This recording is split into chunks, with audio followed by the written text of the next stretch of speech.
Deputy प्रधान मंत्री ते वित्त मंत्री क्रिस्टिया फ्रीलैंड वालों पेश किए गए इतिहासिक बजट विच फेडरल सरकार ने कोविड-19 की तीजी वेव दौरान देश की मदद करन ते महामारी तो बाद आर्थिक रिकवरी नूं हुलारा देण लई 101.4 बिलियन डॉलर होर खर्चण दा टीचा मिथ्या।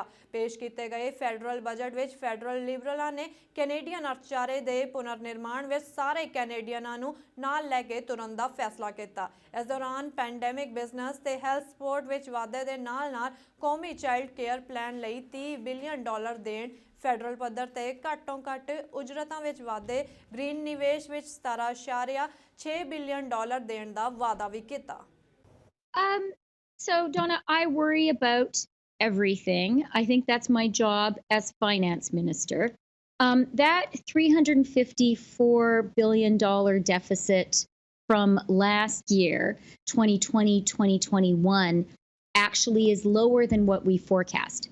We forecast 381.6 billion.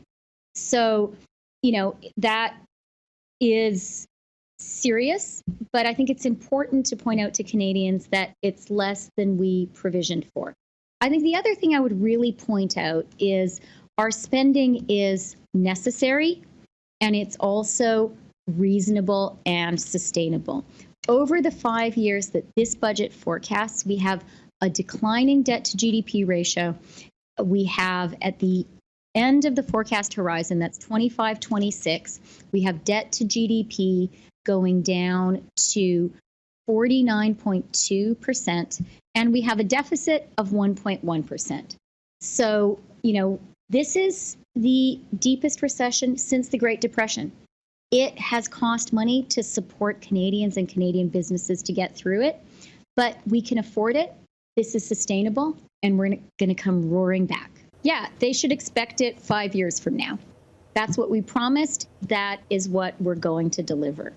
And, Donna, I do not underestimate how hard this is, how complicated it is, or how much money it costs. But I think it is absolutely essential. It's essential for families, like the really nice family that you showed a minute ago on your show. So it's essential for people's lives.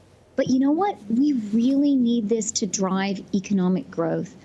If, and I'm going to say when, we get a universal early learning and childcare system built across our country, it is going to have the biggest impact on the Canadian economy since NAFTA.